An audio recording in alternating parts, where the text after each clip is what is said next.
Bismillahirrahmanirrahim. Assalamualaikum warahmatullahi wabarakatuh. Alhamdulillahi wahdah. Assalatu wassalamu ala man la nabiyya ba'dah. Ashhadu an la ilaha illallah wahdahu la syarika lah. Wa ashhadu anna Muhammadan abduhu wa rasuluhu amma ba'du. Ikhwati fillah rahimani wa rahimakumullah.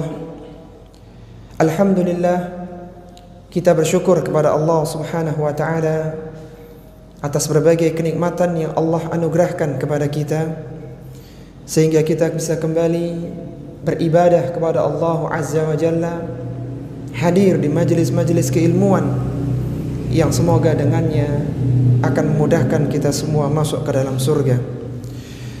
Di antara kenikmatan yang patut kita syukuri adalah nikmatnya kita diberikan kesehatan, nikmat kita diberikan rasa aman, dan nikmat adanya makanan yang bisa kita konsumsi untuk satu hari ini. Sebagaimana Rasulullah SAW pernah bersabda, "Man asbaha minkum aminan fi sirbihi, mu'afan fi badanihi, indahu qutu yaumihi, faka'annama hizat lahu dunya bihadafiriha." Kata Nabi SAW, tidaklah ada seorang yang di pagi harinya dia aman di tempat tinggalnya, dia sehat badannya, dan ada makanan pokok yang bisa dia makan untuk satu hari itu, faka'annama hizat lahu dunya bihadafiriha, maka seolah-olah dia telah mendapatkan dunia dengan berbagai isinya. Kita bersyukur kepada Allah Subhanahu wa taala atas berbagai rizki yang Allah anugerahkan kepada kita. Dan rizki itu sangat luas. Rizki bisa berupa harta, bisa berupa kesehatan, bisa berupa dihindarkannya gangguan, dan berbagai kenikmatan-kenikmatan yang lainnya. Maka pada kesempatan kali ini kita akan membahas tentang bagaimana adab di dalam mencari rizki. Ikhwati fillah rahimani wa rahimakumullah, kita mengetahui bahwa tidak ada satu makhluk pun yang bernyawa di muka bumi ini kecuali Allah Subhanahu wa taala telah menjamin rizkinya.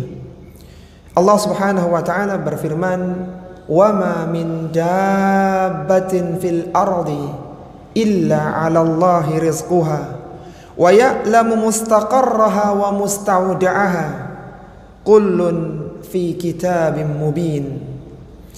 Kata Allah Subhanahu wa taala, tidaklah ada dabbah, ada makhluk bernyawa, binatang melata di muka bumi ini, illa 'ala Allahi rizquha, kecuali Allah telah menjamin rizkinya, wa ya'lamu mustaqarraha wa musta'udaha, Allah tahu di mana tempat berdiam binatang itu dan di mana tempat dia menyimpan rizki-rizkinya.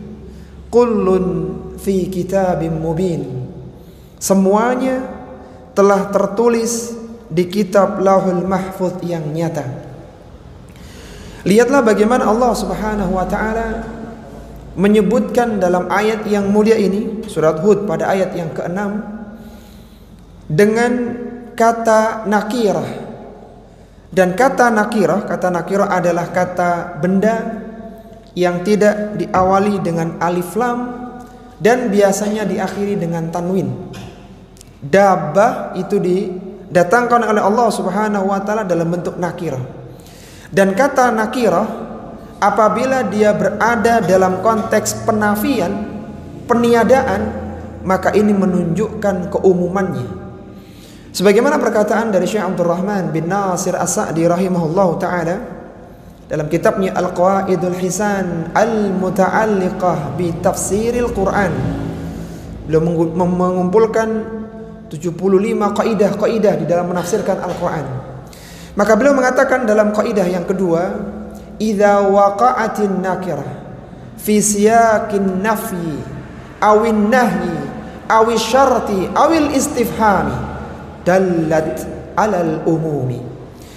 Kata Syekh Sa'di rahimahullah ta'ala, tidaklah ada kata nakirah yang dia berada dalam konteks kalimat penafian, peniadaan, konteks syarat ataupun pertanyaan, maka kecuali itu semua menunjukkan atas keumumannya. Ketika Allah mengatakan wa ma min dabbatin, tidaklah ada seekor dabbah pun. Dabbah adalah binatang pada asalnya, binatang kaki 4 yang melata di muka bumi ini. Ketika Allah datangkan dalam bentuk wa ma min dabbatin, tidaklah ada seekor dabbah pun, itu menunjukkan bahwa mencakup semua binatang-binatang yang melata di muka bumi ini. Kalaulah binatang saja yang tidak pernah mengenyam pendidikan, yang tidak pernah belajar bagaimana cara mencari makan, itu Allah jamin rizkinya, maka bagaimana dengan manusia yang dibekali dengan akal, pikiran, bahkan mereka diberikan keimanan, maka tentu Allah pasti menjamin rezeki mereka. Satu jiwa tidak akan pernah meninggal dunia sampai dia menghabiskan seluruh lumbung-lumbung rizkinya. Kalaulah ada sesuap nasi yang belum dia dapatkan, maka dia pasti tidak akan mengembuskan nafas terakhirnya. Dia harus menyelesaikan semua rizkinya, baru dia akan meninggal dunia. Sebagaimana Rasulullah SAW pernah mengingatkan kepada kita semuanya, ayyuhan nas ajmilu fit talab, ayyuhan nasu ittaqullaha wa ajmilu fit talab. Wahai sekalian manusia, bertakwalah kalian kepada Allah Subhanahu wa taala, wa ajmilu fit talab, dan berbaik-baiklah kalian di dalam mencari rizki. Kenapa? Fa innan nafsan lan tamuta hatta tastawfiya rizqaha wa in abta'a anha. Kata Nabi SAW, karena satu jiwa dia tidak akan pernah meninggal dunia sampai dia menghabiskan seluruh lumbung-lumbung rizkinya yang telah ditetapkan untuknya, wa in abta'a anha, meskipun rizki itu datangnya terlambat.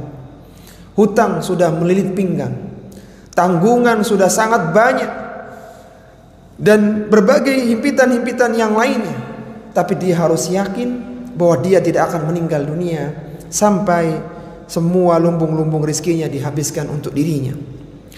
Seorang muslim yang dia berusaha dengan sungguh-sungguh di dalam mencari rizki dan benar-benar bertawakal kepada Allah Subhanahu wa taala, dia berusaha dengan sekuat tenaga, kemudian dia pasrahkan hasilnya kepada Allah Subhanahu wa taala, niscaya Allah Subhanahu wa taala pasti memberinya rezeki. Apa kata Nabi sallallahu alaihi wasallam? Beliau menyebutkan dalam hadisnya, "Lau annakum tawakkaltum 'ala Allahi haqqa tawakkuli la razaqakum kama yarzuqut tayr taghdu himasan wa taruhu bitanan."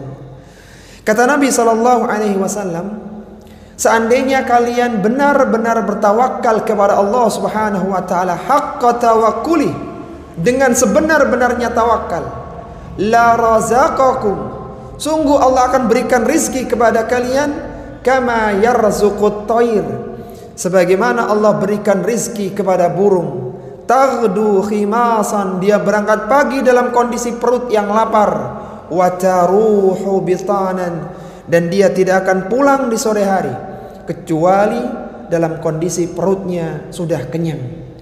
Kita lihat burung, para jamaah rahimani wa rahimakumullah, adalah seekor binatang kecil, dan burung itu biasanya dia punya tanggungan di sangkarnya, dia punya anak-anak yang harus dia kasih makan, dan tidak ada dalam sejarah binatang bahwa burung itu menumpuk makanan untuk 1 bulan. Tidak ada. Dia makan hari itu, habis hari itu. Padahal besok pagi tidak ada yang menjamin dia bisa mendapatkan sebutir padi. Tidak ada yang menjamin bahwa besok itu cerah. Dia tidak tahu. Dia keluar dari sangkarnya. Dia mencari di mana adanya makanan.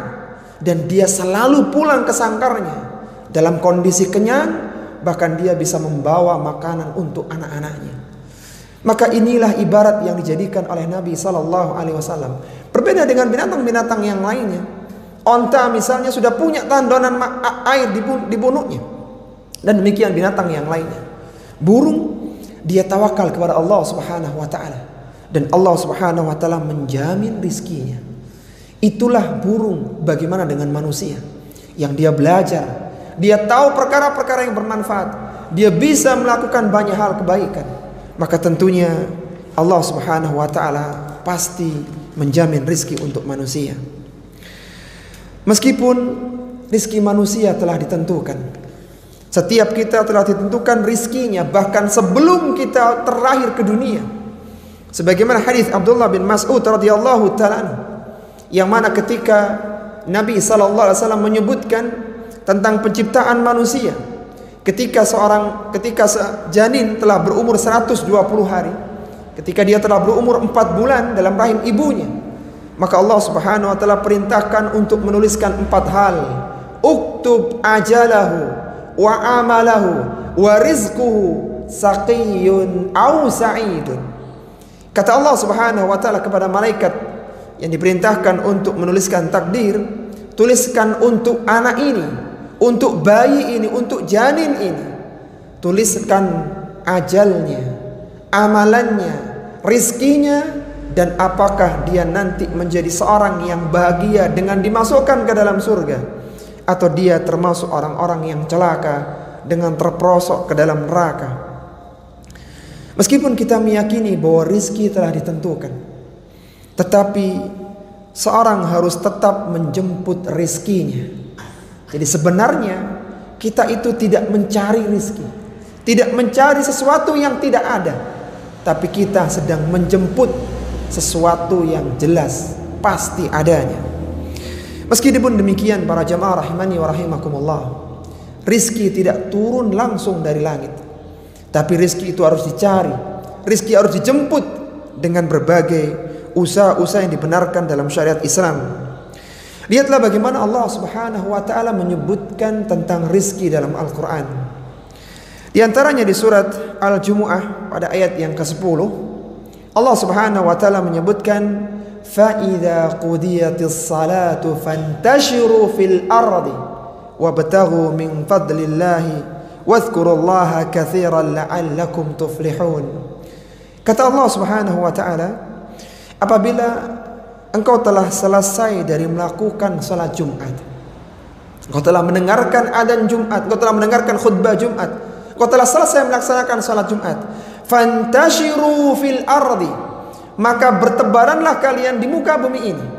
Untuk apa? Wabtaghu min fadlillah, untuk mencari karunia Allah Subhanahu wa Ta'ala, mencari rezeki Allah Subhanahu wa Ta'ala. Wadhkurullaha katsiran la'allakum tuflihun, dan ingatlah Allah Subhanahu wa Ta'ala dengan banyak agar kalian menjadi orang-orang yang beruntung. Seandainya rizki tidak perlu dijemput, maka seharusnya ayat ini berbunyi, فَإِذَا قُضِيَتِ الصَّلَاةُ فَانْتَظِرُوا فِي الْأَرْضِ. Seandainya kalian telah selesai salat Jumat, maka فَانْتَظِرُوا فِي الْأَرْضِ, tunggulah di muka bumi ini, tunggu sampai rizki itu datang. Tapi Allah tidak mengatakan demikian. Allah mengatakan فَانْتَشِرُوا فِي الْأَرْضِ, berjalanlah kalian di muka bumi ini, jemput rizki kalian, berusahalah kalian dengan bekerja. Apa kata Allah Subhanahu wa Ta'ala dalam surat Al-Mulk pada ayat yang ke-15, ayat yang dikatakan para ulama-ulama tafsir sebagai ayat motivasi untuk bekerja, terutama bagi para laki-laki, bagi muslim laki-laki.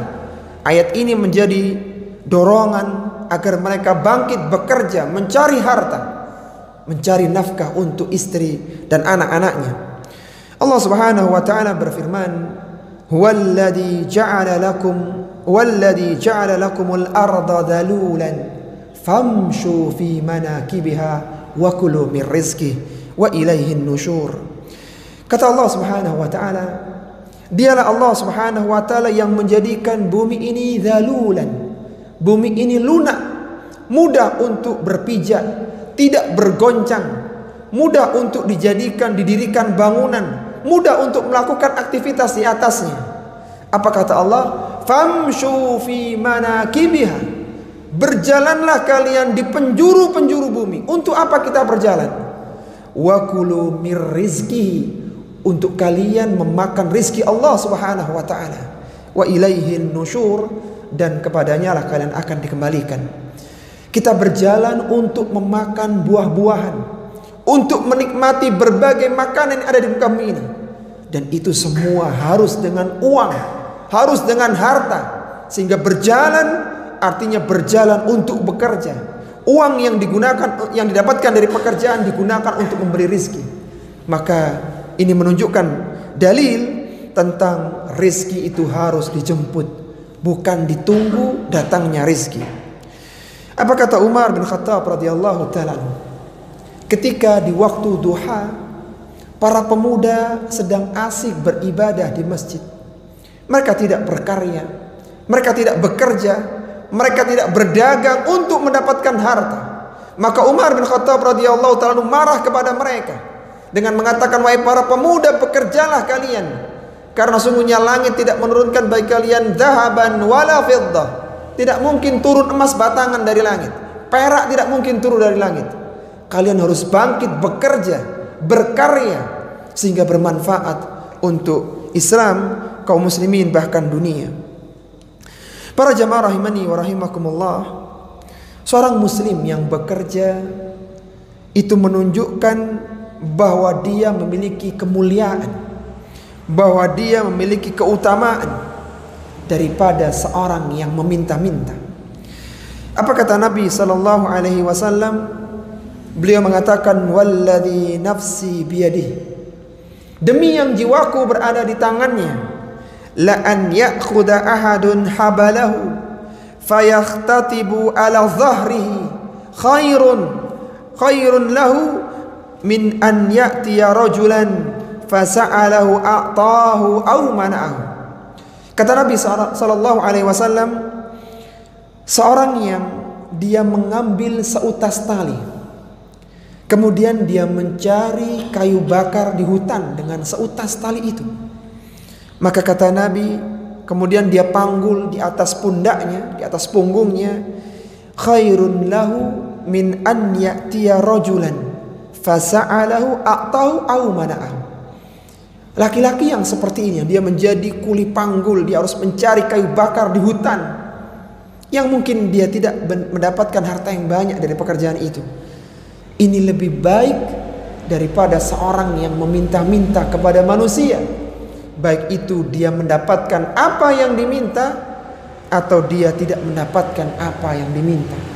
Jadi seorang yang meminta itu lebih rendah daripada seorang yang bekerja keras, meskipun dia tidak dapat banyak dari pekerjaan, dia tidak mendapatkan uang yang banyak dari pekerjaan itu.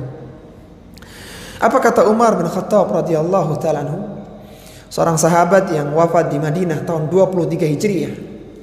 Umar pernah mengatakan, sungguh aku meninggal dunia di antara dua jalan di lembah gunung ini untuk mencari kecukupan hidupku, untuk mencari maisha, mencari penghidupanku. Artinya beliau bekerja mencari rizki di antara dua lembah itu. Kemudian beliau meninggal ketika bekerja itu, sehingga aku tidak meminta-minta kepada manusia. Itu lebih aku cintai daripada aku meninggal berperang jalan Allah Subhanahu wa ta'ala. Ini menunjukkan tentang keutamaan orang yang bekerja. Ketika dia bekerja, misalnya meninggal di tengah-tengah pekerjaannya, meninggal di tengah-tengah perjalanan pulangnya, maka itu utama menurut Umar radhiyallahu ta'ala daripada dia meninggal di medan peperangan. Ini menunjukkan bahwa seorang yang meninggal ketika bekerja adalah meninggal dalam kondisi yang mulia, karena dia sedang melakukan tugas besarnya, yaitu menafkahi istri dan anak-anaknya. Para jamaah rahimani wa rahimakumullah, kita lihat para salaf dulu, bagaimana mereka dengan pekerjaan, karena mereka juga manusia seperti kita. Apakah mereka bersantai-santai dalam mencari rizkinya ataukah mereka bekerja keras untuk bisa mencukupi kebutuhan hidupnya. Rasulullah sallallahu alaihi wasallam pernah menyebutkan tentang Nabi Daud alaihi salatu wassalam, seorang nabi yang memiliki 100 orang istri. Seorang nabi yang punya mukjizat, tangannya bisa melunakkan besi. Seorang nabi yang ketika dia berdoa kepada Allah Subhanahu wa taala untuk menjadikan satu gunung menjadi emas untuk dirinya tidak sulit bagi Nabi Daud alaihissalatu wassalam. Nabi Daud adalah bapaknya Nabi Sulaiman alaihissalatu wassalam. Nabi Sulaiman adalah nabi yang terkaya, yang tidak ada yang mengalahkan kekayaannya sampai hari kiamat. Nabi Sulaiman adalah nabi yang punya kerajaan yang tidak ada yang menandinginya sampai hari kiamat.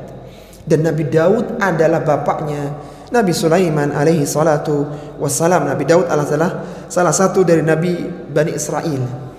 Apa kata Rasulullah sallallahu alaihi wasallam tentang Nabi Daud yang demikian utamanya, dengan sekian banyak tanggungan keluarganya? Rasulullah mengatakan, "Ma akala ahadun ta'aman qat khairan min an ya'kula min amal yadi."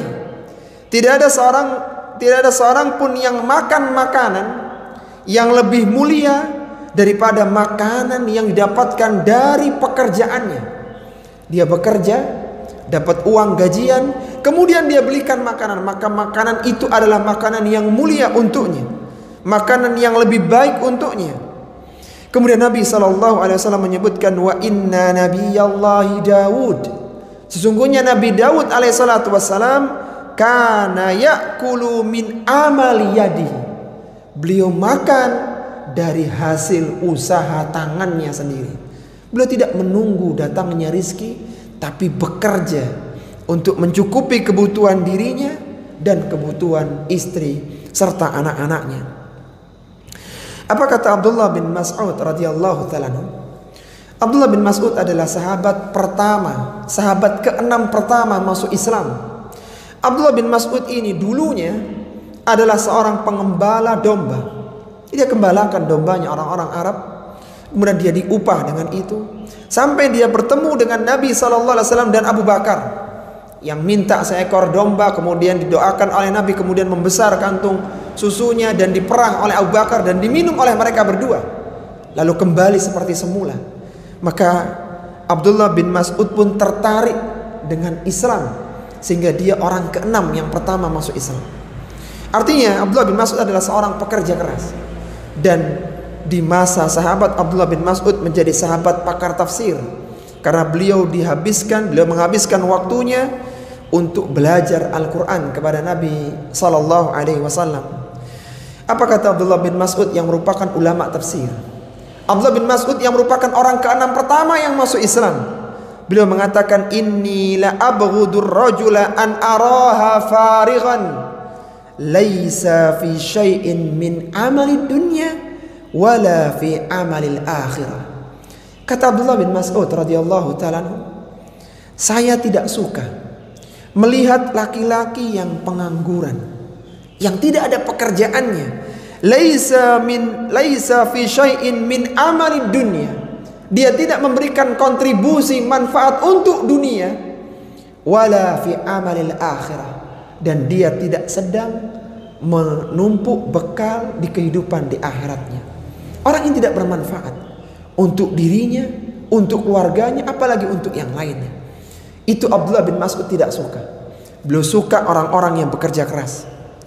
Kita coba tengok sekarang bagaimana kehidupan para sahabat, yang mereka adalah orang-orang yang dididik oleh Nabi dengan Islam yang benar. Bagaimana mereka dalam mencari harta? Apakah mereka bermalas-malasan? Ternyata tidak. Contoh yang pertama adalah Utsman bin Affan radhiyallahu ta'ala anhu. Utsman bin Affan adalah Khulafaur Rasyidin yang wafat tahun 35 Hijriah di Madinah di bulan Dzulhijjah. Yang ketika kematian Utsman tanggal 18 Dzulhijjah itu, Ummahatul Mukminin sedang melakukan haji di Mekah, di Baitullah. Sedangkan Utsman dibunuh oleh pemberontak, 2000 orang pemberontak membunuh beliau ketika berada di Madinah. Utsman bin Affan ini adalah seorang yang kaya raya, saudagar. Bahkan beliau seorang pengusaha besar di Mekah. Sehingga ketika terjadi perjanjian Hudaybiyah, yang ditunjuk oleh Nabi sebagai utusan adalah Utsman bin Affan. Karena beliau bagus dalam negosiasi. Beliau itu amanah sebagai delegasi dan berbagai skill yang dimiliki oleh Utsman bin Affan radhiyallahu taala anhu.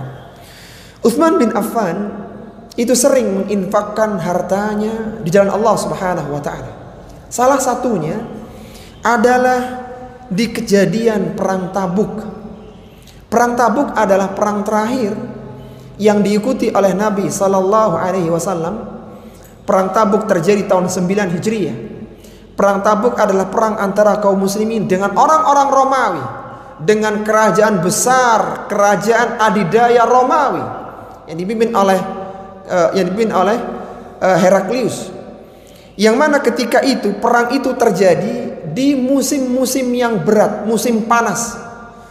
Tanaman belum panen, musim panas yang sangat terik, dan tepatnya jauh di ujung kota Madinah. Jadi jauh di penghujung kota.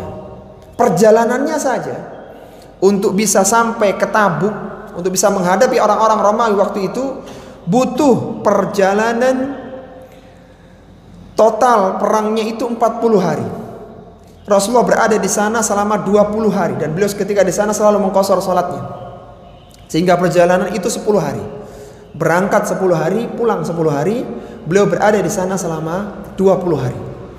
Dan perang itu ya, meskipun perang besar tapi kemenangan berada di tangan Nabi sallallahu alaihi wasallam karena ternyata orang-orang Romawi tidak hadir di perang itu.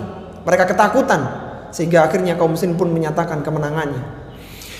Di perang Tabuk ini karena perang yang berat ya, sama-sama disebutkan oleh para ulama sebagai pasukan yang dikirim di perang Tabuk adalah Jaisyul Usrah, adalah pasukan kesulitan. Jadi mereka harus bergantian naik kuda 10 hari, subhanallah. Kita saja ya, seandainya ke Jakarta itu paling nggak sampai sehari sudah sampai di sana kalau pakai kereta. Kalau pakai bis nggak sampai sehari. Kalau pakai pesawat cuma 1 jam. Ini perjalanan 10 hari, subhanallah. Mereka harus menyediakan konsumsi. Mereka harus ada tunggangan ya, gantian mereka ini. Mereka dalam kondisi berat. Sampai disebutkan oleh para ulama sejarah kaki mereka itu berdarah karena letih berjalan satu demi satu tapakan sampai tiba ke Tabuk itu. 10 hari perjalanan besar itu. Dan Nabi SAW berbeda dengan perang-perang yang lainnya. Kalaulah Fathu Makkah itu disembunyikan beritanya, tidak ada orang yang tahu.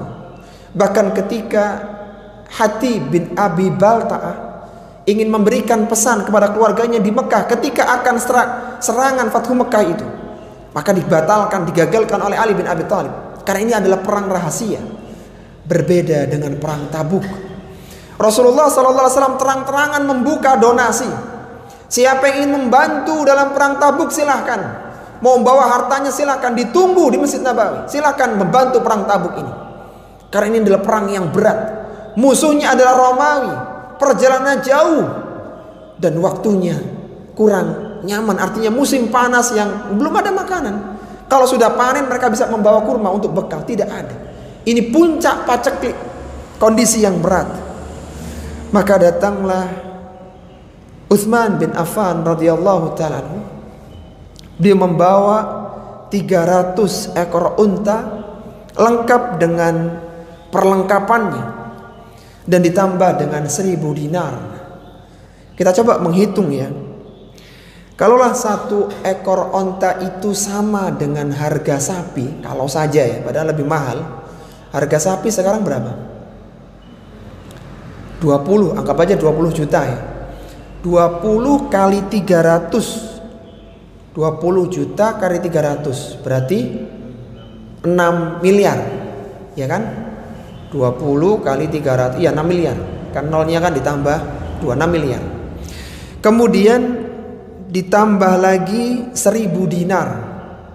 1 dinar itu 4/4 gram emas.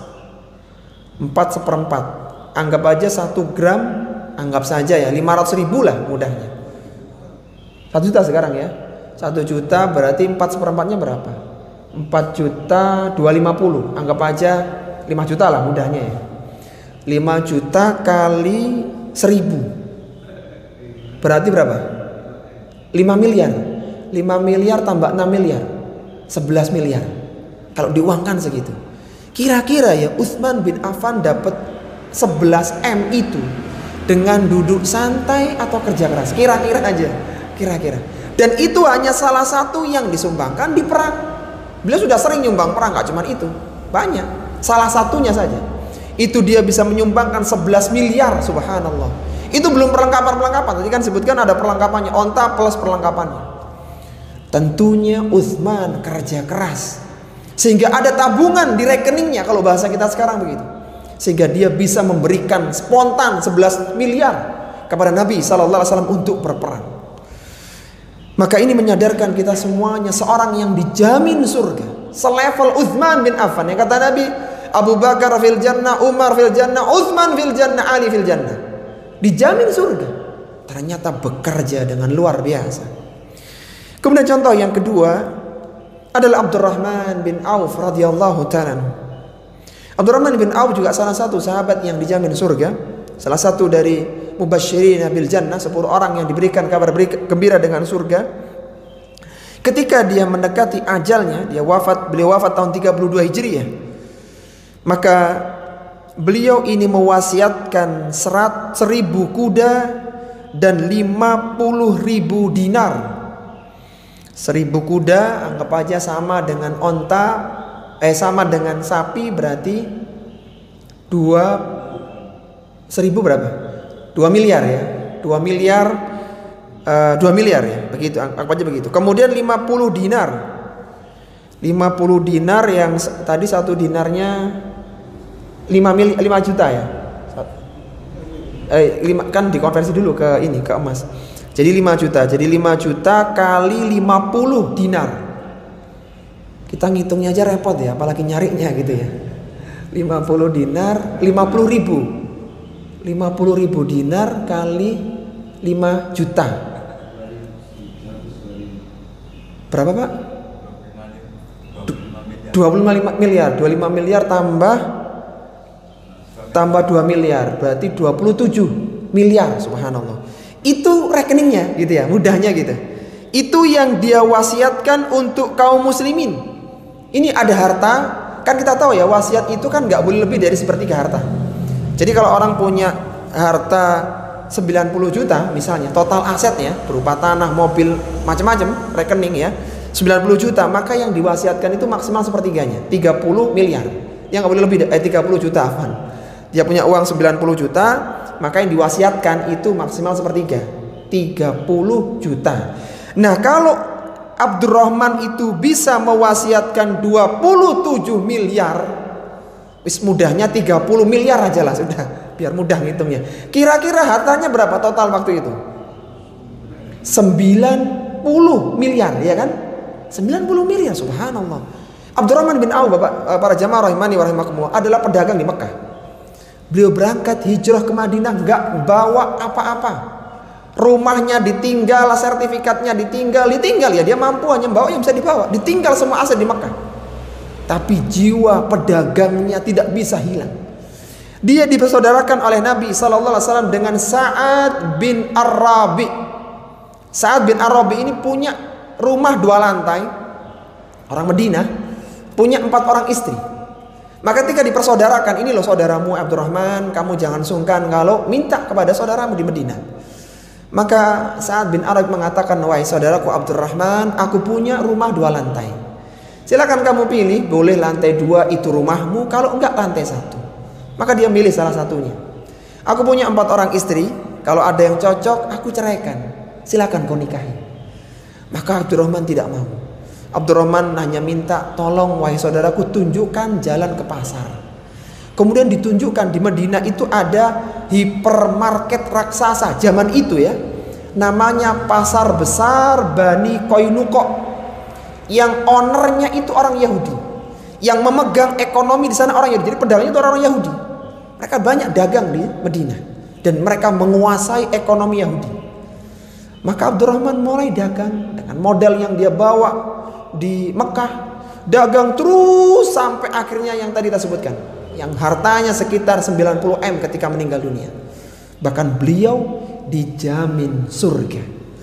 Artinya ini menunjukkan para jamaah rahimani wa rahimakumullah, demikianlah seorang muslim. Dia kuat ibadah, dia semangat bekerjanya, dan bermanfaat untuk umat manusia. Lihatlah bagaimana Syekhul Islam Ibnu Taimiyah rahimahullah ta'ala ketika negerinya diserang oleh bangsa Tartar Mongol, dan beliau sezaman dengan Imam Ghazali rahimahullah ta'ala.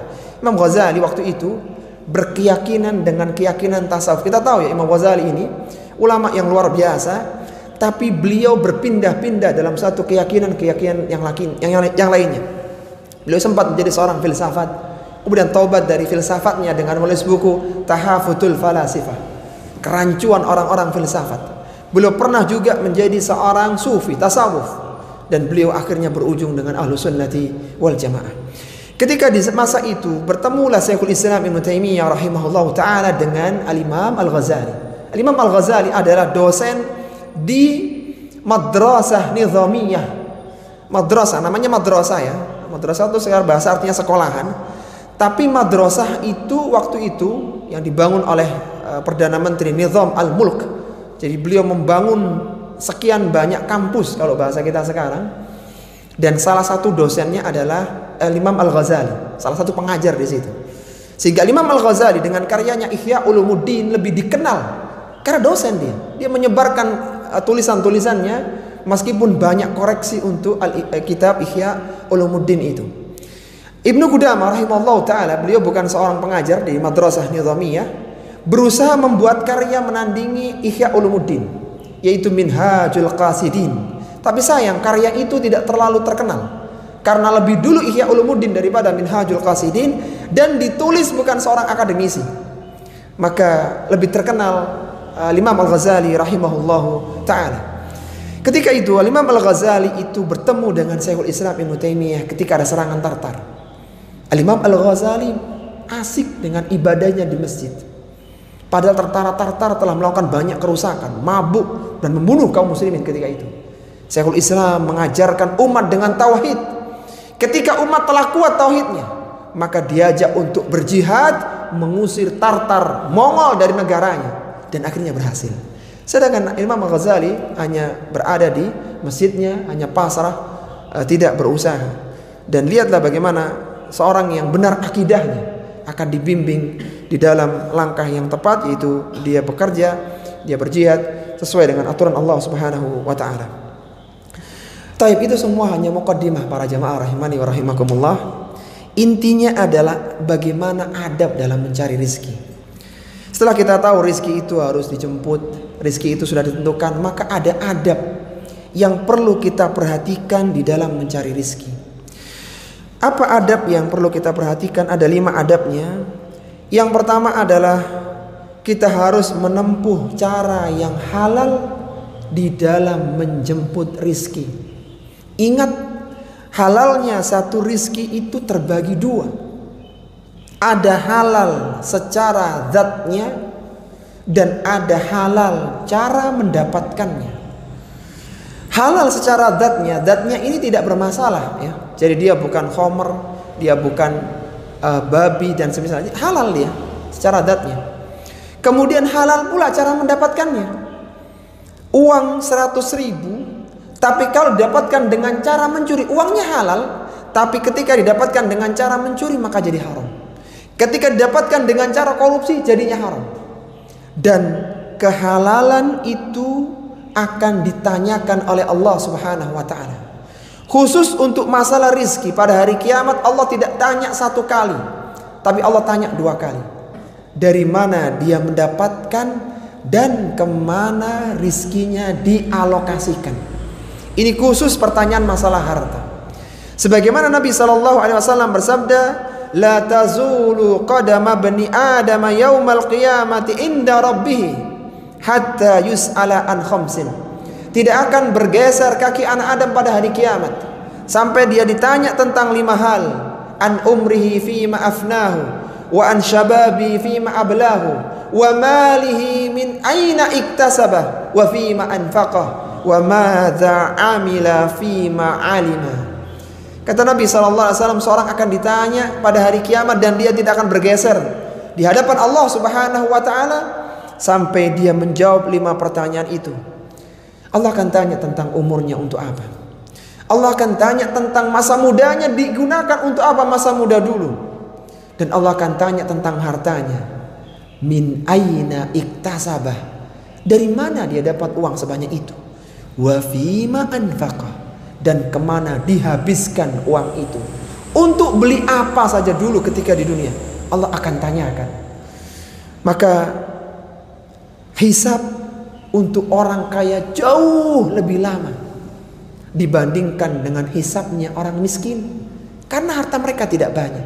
Sehingga Nabi mengatakan dalam hadis yang lain, wa qillatul mali aqallu lil hisab, sedikitnya harta menjadikan sedikitnya tanggung jawab.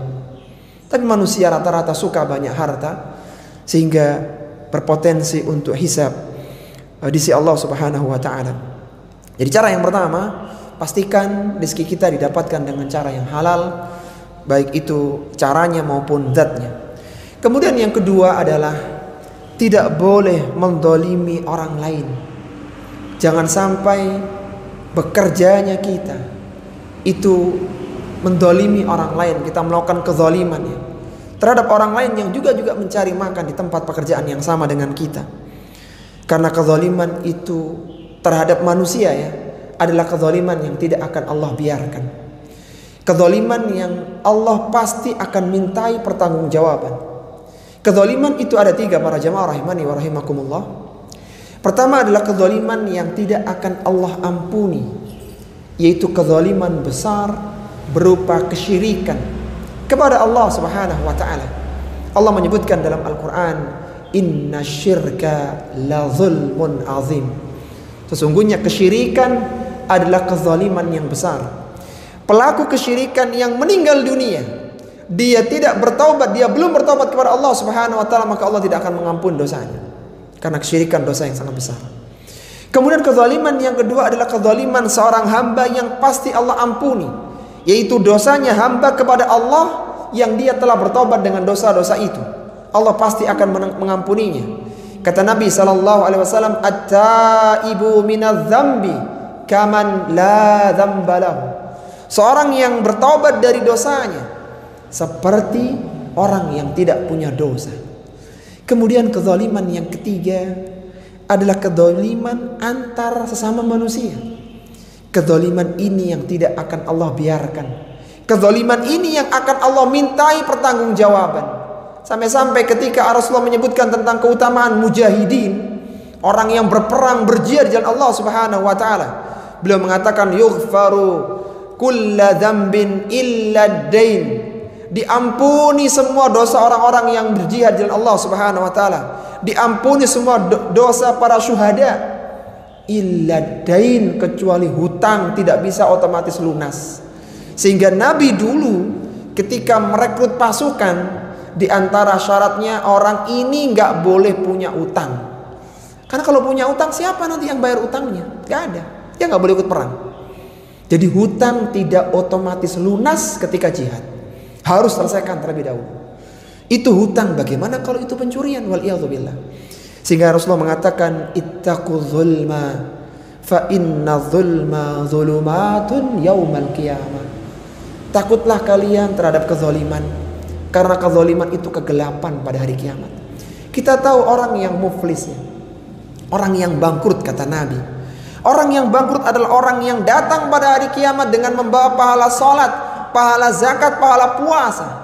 Habis hartanya untuk sedekah, telah perih perutnya dengan panjangnya puasa. Ternyata kata Nabi, waqad syatama hada, dia telah mencela orang di sini, wa dharaba hada, memukul orang di situ, melakukan kezaliman di sini, melakukan kezaliman di sana, pembunuhan di sini, pembunuhan di sana. Banyak kezalimannya, sehingga pahalanya pun diberikan kepada orang lain. Jadi jangan sampai mendolimi orang lain. Hati-hati ketika ada evaluasi, jangan sampai evaluasi kita ini kezaliman. Kita sebutkan aib rekan-rekan, teman-teman sepekerjaan, bukan karena kebenaran, tapi karena sentimen pribadi. Hati-hati, jangan sampai. Ingat, dia sedang menjemput rezekinya. Sebagaimana kita juga sedang menyebut rezeki kita. Dia punya tanggungan di rumahnya, dia punya anak istri yang perlu dia nafkahi. Sebagaimana kita juga punya anak istri yang perlu kita nafkahi.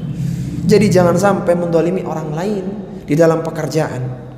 Kemudian yang ketiga, adab dalam mencari rezeki adalah seorang harus profesional dan amanah.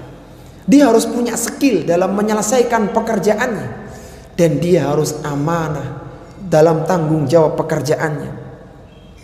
Dikisahkan dalam Al-Quran tentang Nabi Musa alaihi salatu wassalam. Nabi Musa adalah nabi yang paling utama di kalangan Bani Israel. Nabi Musa adalah nabi yang kisahnya banyak Allah sebutkan dalam Al-Quran.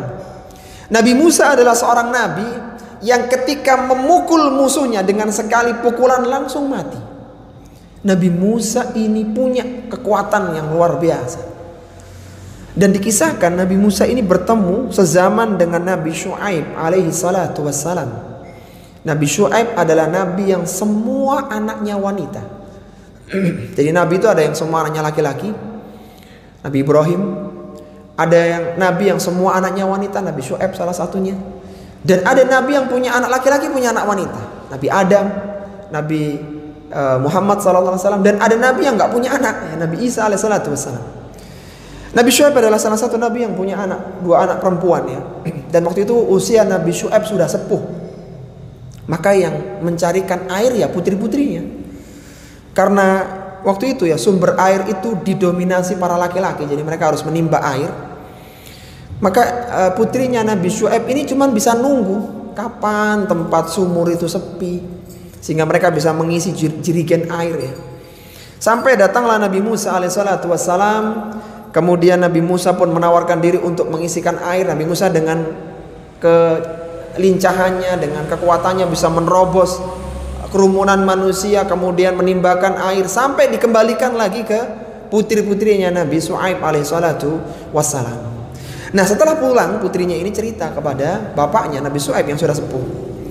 Qalat ihdahuma, Allah sebutkan dalam Al-Quran di surat Qasas pada ayat yang ke-26. Qalat ihdahuma, berkatalah salah seorang di antara 2 putrinya Nabi Syu'aib yang tertua, kakaknya mengatakan begini, ya abati, wahai ayahanda, istajirhu, jadikan dia pekerja di rumah kita biar kita nggak lelah nih cari air. Istajirhu, jadikan dia pekerja di rumah kita. Inna khaira man istajarta al-qawiyul amin. Karena sungguhnya orang yang paling tepat untuk engkau upah, engkau gaji adalah al-qawiyul amin. Jadi putrinya Nabi Syu'aib ini mensifati Nabi Musa dengan al-qawiyul amin. Qawi, dia kuat dalam mencari, dalam menyelesaikan pekerjaan. Jadi kalau bahasa kita dia punya skill. Karena kalau dia nggak kuat kan gimana mau ngerebut air gitu ya. Kemudian amin, dia amanah. Jirigen itu dikembalikan kepada pemiliknya, nggak dibawa pergi. Jadi inilah 2 sifat pekerja. Pertama, dia qawi, dia punya skill untuk pekerjaannya. Tergantung dia kerja di mana. Dia punya kemampuan dan dia amanah. Dia tidak menyalahgunakan kekuasaan. Dia tidak menyalahkan tanggung jawab yang diberikan kepadanya. Dia amanah. Ini tidak boleh. Ini dilarang meskipun nggak ada yang tahu. Ini merubah data, tidak diperbolehkan dalam Islam. Jadi dia amanah dan ini harus dipegang oleh para pekerja sehingga terbangunlah trust building, kepercayaan. Sehingga seorang muslim adalah orang yang amanah dan dia profesional dalam pekerjaannya. Kemudian yang keempat adalah produktif dalam bekerja ya. Ketika selesai satu pekerjaan, dia tidak banyak santai, tidak banyak berbincang, tapi siap-siap dengan tender, proyek, pekerjaan berikutnya. Sebagaimana Allah sebutkan dalam Al-Quran, فَإِذَا فَرَغْتَ فَانْصَبْ. Apabila engkau telah selesai dari satu pekerjaan, maka selesaikan pekerjaan yang lainnya. Kemudian yang terakhir para jamaah rahimani wa rahimakumullah adalah tidak boleh sombong ketika telah mendapatkan rizki, ketika telah mendapatkan harta. Karena hakikatnya ya, uang yang kita dapatkan itu bukan dari kecerdasan kita, bukan dari pandainya strategi kerja kita, bukan. Itu adalah dari kemurahan Allah Subhanahu wa ta'ala. Mana buktinya? Buktinya banyak orang yang jauh lebih pintar dari kita. Dia tidak mendapatkan rezeki sebanyak kita dapatkan. Ada orang yang jauh lebih lama kerjanya dari kita. dia tidak pulang mendapatkan uang yang lebih banyak daripada uang yang kita bawa pulang. Dia lebih keras kerjanya, kita lebih santai daripada dia, tapi kita mendapatkan yang lebih banyak. Maka ingat, semua itu karunia dari Allah Subhanahu wa ta'ala.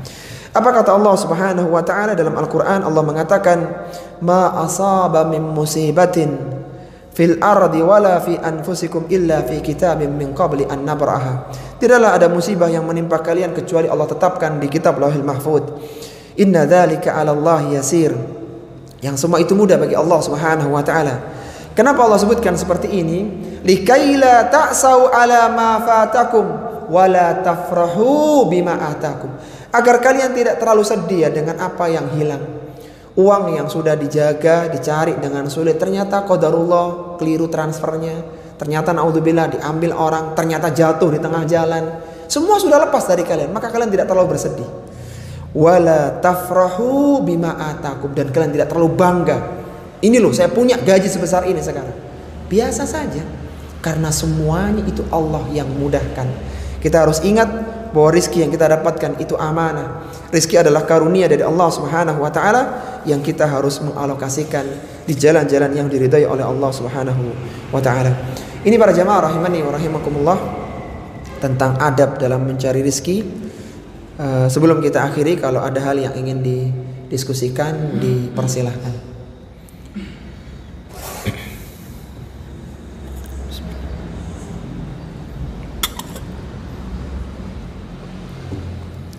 Sudah cukup ya? Taib, Masya Allah. Semoga yang kita kaji ini bermanfaat, dan akhirnya kita mohon kepada Allah Subhanahu wa ta'ala, semoga Allah Subhanahu wa ta'ala memberkahi rizki kita dimudahkan di dalam mencari rizki dan harta, dan Allah Subhanahu wa ta'ala menjadikan rizki menjadi sarana kita untuk mendapatkan surga Allah Azza wa Jalla. Ana mohon maaf kalau ada hal yang kurang berkenan. Kita akhiri, wa sallallahu ala nabiyyina Muhammadin wa ala alihi wa sahbihi wa sallam. Subhanakallahumma wa bihamdika asyhadu an la ilaha illa anta astaghfiruka wa atubu ilaik. Wa akhiru da'wana anil hamdulillahi rabbil alamin. Wassalamu alaikum warahmatullahi wabarakatuh.